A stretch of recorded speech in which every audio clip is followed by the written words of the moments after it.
Hi friends, ఎలా ఉన్నారు? అందరూ బాగున్నారా? నేనైతే చాలా బాగున్నానండి. ఈరోజైతే ఎగ్ గ్రేవీ కర్రీ టేస్టీగా ఎలా వండుకోవాలో చూసేద్దాం. ముందుగా ఎగ్స్ తీసుకొని నీట్గా కడుక్కొని మునిగేంత వరకు వాటర్ పోసి టేబుల్ స్పూన్ ఉప్పు వేసుకొని మూత పెట్టుకొని మీడియం ఫ్లేమ్లో ఉడికించుకొని పక్కన పెట్టేసుకుందాము. తర్వాత కర్రీ కోసం 5 ఉల్లిపాయలు, 3 టమాటోలు, 5 పచ్చిమిర్చి తీసుకొని ఈ విధంగా పెద్ద పెద్ద ముక్కలుగా కట్ చేసి పెట్టుకుందాము. మొత్తం ఈ విధంగా కట్ చేసుకున్నాక వెలిగించుకొని ఒక కళాయి పెట్టుకొని చేసి పెట్టుకున్న టమాటాలు, ఉల్లిపాయలు వేసుకుందాము. తర్వాత 4 లవంగాలు, కొంచెం చెక్క, 2 టేబుల్ స్పూన్ నువ్వులు, 2 యాలకులు, 5 జీడిపప్పులు, 1/2 టీ స్పూన్ మెంతులు, 5 నుంచి 6 వరకు మిరియాలు వేసుకొని మొత్తం కలుపుకొని మూత పెట్టుకొని మీడియం ఫ్లేమ్లో 10 మినిట్స్ ఉడికించుకుందాము. ఈ విధంగా ఉడికించుకున్నాక చల్లగయ్యేంత వరకు పక్కన పెట్టుకుందాము. చల్లగయ్యాక ఒక మిక్సీ జార్ తీసుకొని ఉడికించుకున్న మిశ్రమాన్ని మిక్సీ జార్లో వేసుకుందాము. కొంచెం వాటర్ కూడా పోసుకొని 2 టేబుల్ స్పూన్ ఉప్పు వేసుకొని మిక్సీ పట్టుకుందాము. చూసారు కదా, ఈ విధంగా పట్టుకొని పక్కన పెట్టేసుకుందాము. అదే కళాయిలో 3 టేబుల్ స్పూన్ ఆయిల్ వేసుకొని ఆయిల్ హీట్ అయ్యాక ముందుగా రెడీ చేసి పెట్టుకున్న టమాటా ఆనియన్ పేస్ట్ వేసేసుకుందాము.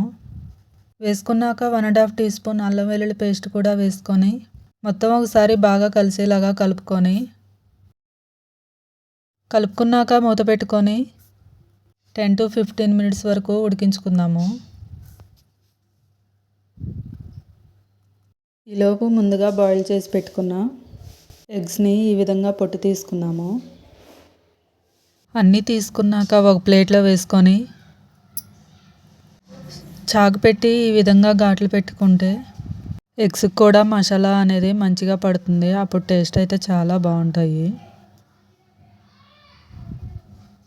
ఇప్పుడు మూత తీసుకొని 1/2 టీ స్పూన్ పసుపు, 2 టేబుల్ స్పూన్ కారం, 1 టేబుల్ స్పూన్ ధనియా జీరా పౌడర్ వేసుకొని మొత్తం ఒకసారి కలిసేలాగా కలుపుకుందాము. కలుపుకున్నాక 1.5 గ్లాస్ వాటర్ పోసుకొని మొత్తం ఒకసారి కలుపుకొని ఎగ్స్ని అయితే వేసేసుకుందాము.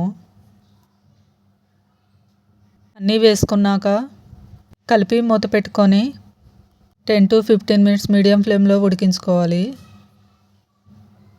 మధ్య మధ్యలో కలుపుకుంటూ ఉడికించుకుందాము. చూసారు కదా, కర్రీ ఈ విధంగా వచ్చేంత వరకు ఉడికించుకొని కసూరి మేతి వేసుకొని గార్నిష్ చేసుకుంటే ఎంతో టేస్టీ అయిన ఎగ్ గ్రేవీ కర్రీ రెడీ. మీరు కావాలంటే కొత్తిమీర అయినా వేసుకోవచ్చు.